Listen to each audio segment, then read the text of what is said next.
Hello friends. उम्मीद है कि आप सभी बहुत अच्छे होंगे। तो आज जैसे कि आपको पता ही है कि हिमाचल प्रदेश सरकार ने बहुत सारी स्कीम्स को अब हिम परिवार के थ्रू ऑनलाइन एक ही पोर्टल पर शिफ्ट कर दिया है। तो आज हम बात करने जा रहे हैं जो सहारा योजना कैंसर पेशेंट्स के लिए अवेलेबल थी सहारा पोर्टल पे। तो वो जो स्कीम है वो भी अब हिम परिवार के थ्रू आ गई है, हिम परिवार के अंडर आ गई है। तो अब आपको उस स्कीम का बेनिफिट लेने के लिए या फिर उसको अपडेट करने के लिए हिम परिवार अकाउंट और अपनी आईडी बनानी होगी और उसके बाद फिर आपको वहाँ अपडेट करना होगा। तो शुरू करते हैं। सबसे पहले आप अपना गूगल क्रोम ओपन कर दीजिए। आप यहाँ टाइप कर सकते हैं हिम परिवार और साथ ही आप यहाँ पे टाइप कर सकते हैं ESOMSA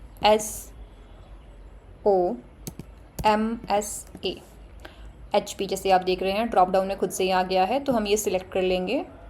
ओपन होते ही आपके पास इस तरह की एक विंडो ओपन हो जाएगी। आपको इस पर क्लिक करना है, वेलकम टू ESOMSA।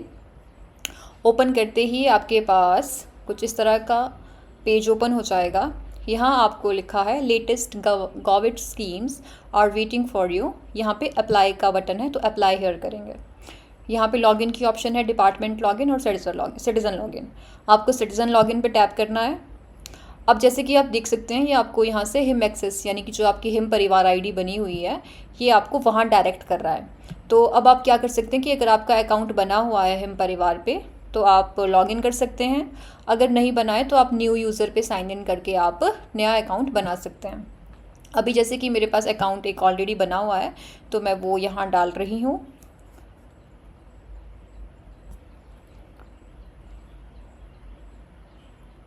और आप साइन इन कर सकते हैं।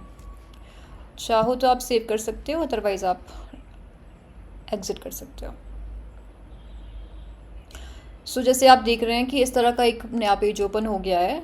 यहाँ हमारे पास न्यू एप्लीकेशन लिखा है, तो न्यू एप्लीकेशन के अंडर ही ये सिलेक्ट हुआ है। यहाँ से आपको स्कीम सिलेक्ट करनी है कि आपको किसके अंडर पेंशन अवेल करनी है। जैसे विडो पेंशन है, ओल्ड एज पेंशन है, जितनी भी पेंशन हैं वो सारी यहीं से ही अप्लाई होंगी। तो मुझे सहारा के अंडर करना है, तो मैं सहारा पे टैप करूँगी। यहाँ पे आपको बता देंगे कि कौन कौन से सपोर्टिंग डॉक्यूमेंट्स रिक्वायर रहेंगे और क्राइटेरिया क्या है। प्रोसीड पे क्लिक करेंगे तो आपके पास एक इस तरह का एप्लीकेशन फॉर्म आ जाएगा फिल करने के लिए। तो आपको ये स्टेप बाय स्टेप फॉलो करना है। सो ये मैं स्टेप बाय स्टेप इसे फिल कर रही हूँ, तो आप भी इस हिसाब से इसे खुद से फिल कर सकते हैं।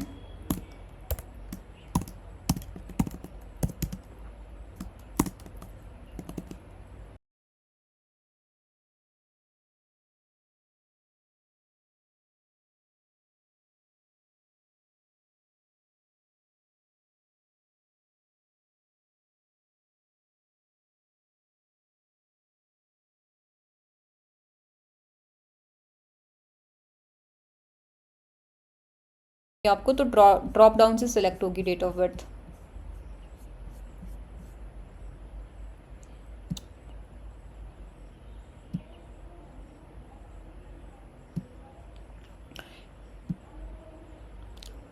कैटेगरी सिलेक्ट कर लेंगे।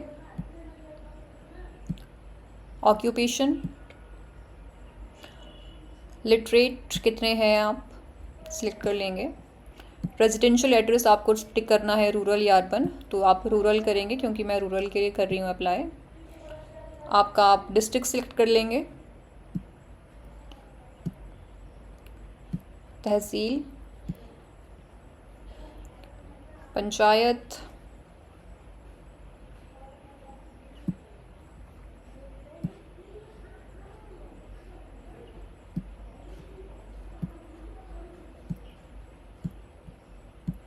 और तहसील।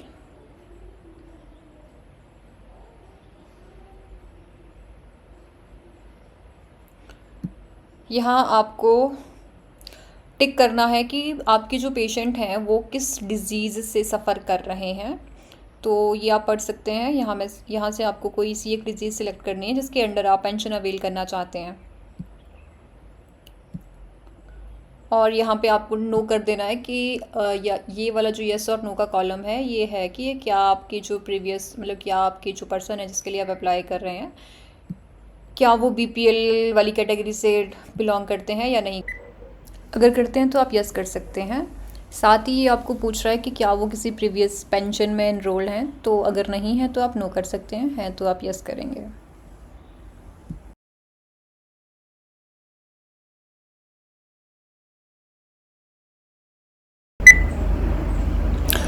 फैमिली डिटेल्स डालने के लिए आप क्या कर सकते हैं कि यहाँ पे आप राशन कार्ड सिलेक्ट कर लीजिए और यहाँ अपना जो आपका राशन कार्ड का नंबर है वो एंटर कर दीजिए और सबमिट पे टैप कीजिए। आपकी जो डिटेल है फैमिली मेम्बर्स की वो आ जाएगी। जिस पर्सन के लिए आप अप्लाई करना चाहते हैं फैमिली में, उसके आगे आप चेक बॉक्स पे टिक कर लीजिए। फिर आप नेक्स्ट सिलेक्ट करेंगे एंड इस सेक्शन में ये आपके लिए कंपलसरी नहीं है इनकम वाला, तो आप स्किप कर सकते हैं। नीचे आपको अकाउंट टाइप में आपके बैंक के अकाउंट का टाइप डालना रहेगा। जैसे कि आपका जो बैंक है, कौन सा बैंक है, तो आप सिलेक्ट कर लेंगे। यहाँ से आप बैंक का नाम सिलेक्ट कर लेंगे कि आपके पास कौन सा बैंक अकाउंट है, कहाँ पे आपका अकाउंट है। जैसे ये एसबीआई में, तो मैं एसबीआई डाल दूंगी। देन यहाँ पे आपको अपना अकाउंट नंबर डालना रह जाएगा। आपको जो आपका अकाउंट नंबर है वो यहाँ पे 2 बॉक्सेस में डालना है, मतलब यहाँ पहली बार आप अकाउंट नंबर डालेंगे अपना एंड फिर आपको उसके बाद सेकंड वाले बॉक्स में भी आपका अकाउंट नंबर वेरीफाई करने के लिए डालना है। यहाँ पे आप देख पा रहे होंगे कि यहाँ पे आपको विजिबल नहीं हो रहा है कि क्या लिखा हुआ है एक्चुअली। ये शायद इसकी वजह से क्योंकि इस साइट पे भी वाइट से लिखा हुआ है और मेरा बैकग्राउंड भी इसका वाइट ही है, तो ये विजिबल नहीं हो पा रहा है। पर यहाँ पे आप अपना अकाउंट नंबर डाल दीजिए और मैं इसको जैसे अगर ड्रैग कर दूंगी तो आप देख पा रहे हैं कि यहाँ अकाउंट नंबर लिखा है। तो यहाँ आप अपना अकाउंट नंबर डाल दीजिए और यहाँ पे फिर इसको वेरीफाई करने के लिए दोबारा अकाउंट नंबर पूछ रहा है, तो अकाउंट नंबर डाल दीजिए। ये डिटेल्स आप ऐड कर दीजिए।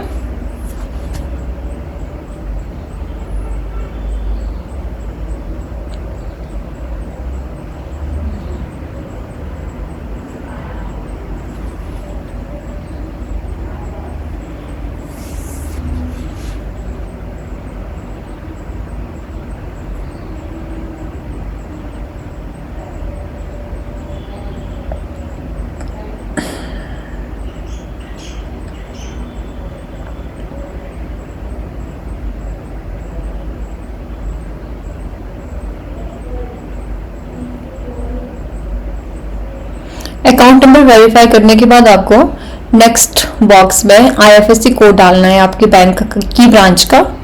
तो मैं यहाँ पे आईएफएससी कोड डाल दूंगी और नेक्स्ट बने हुए कॉलम में आपको आपकी बैंक ब्रांच का एड्रेस डालना है। तो नेक्स्ट बॉक्स में आप अपना एड्रेस एंटर कर लीजिए। जहां पर भी आपकी ब्रांच है आपको ब्रांच का एड्रेस डालना है, बैंक का।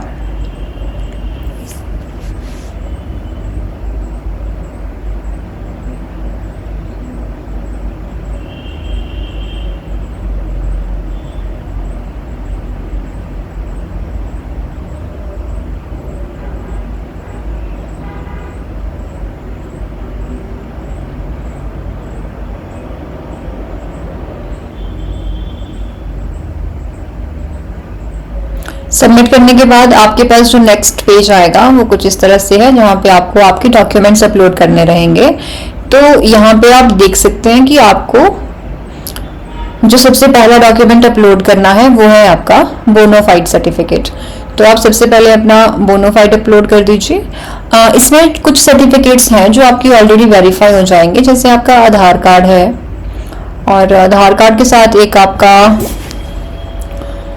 आई थिंक एक आपका जो एड्रेस प्रूफ है वो भी यहाँ पे वेरीफाई हो जाएगा ऑटोमेटिकली।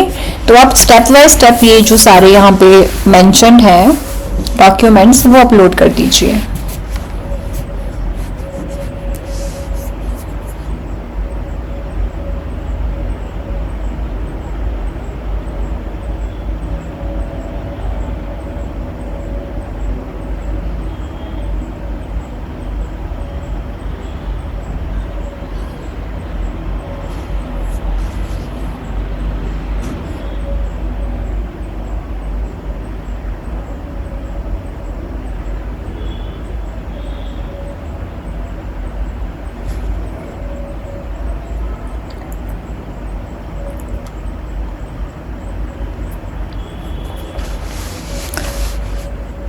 जो आपके रिक्वायर्ड सर्टिफिकेट्स रहेंगे, जैसे कि आपका बोनोफाइड हो गया।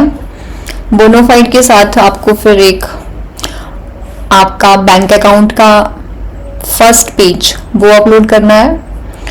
इसके साथ ही आपको आपका इनकम सर्टिफिकेट, जो पेशेंट है उनका इनकम सर्टिफिकेट वो ऐड करना है।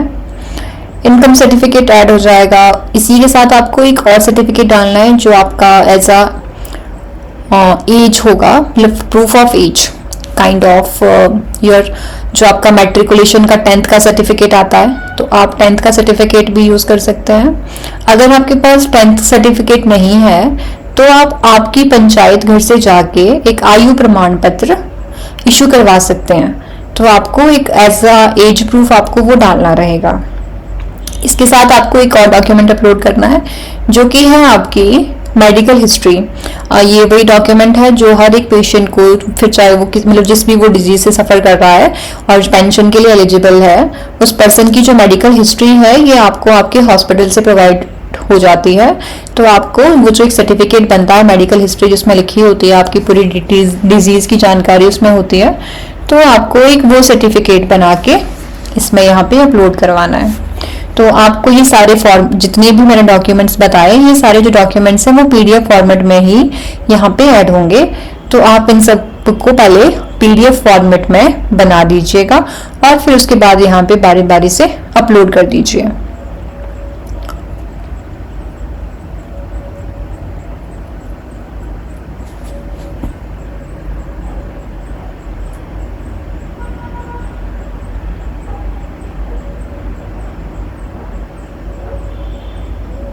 मुझे ज़रा फाइल्स ढूंढने में थोड़ी सी परेशानी हो रही है क्योंकि मैंने ये ज़रा अलग से नहीं रखी थी, सेपरेट नहीं रखी हैं, तो ये बीच में सब मिक्स हो गई हैं। अच्छा, एक और चीज़ आपको यहाँ पे एक और चीज़ ऐड करनी है जो है आपका परिवार नकल। ये जो आपकी परिवार नकल है ये आपको पंचायत घर से मिल जाएगी, तो आपको इसको भी PDF फॉर्मेट में सेव कर देना है और यहाँ पे अपलोड करना है।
तो यहाँ इस तरह से लगभग मेरे सभी सर्टिफिकेट मैंने अपलोड कर दिए थे।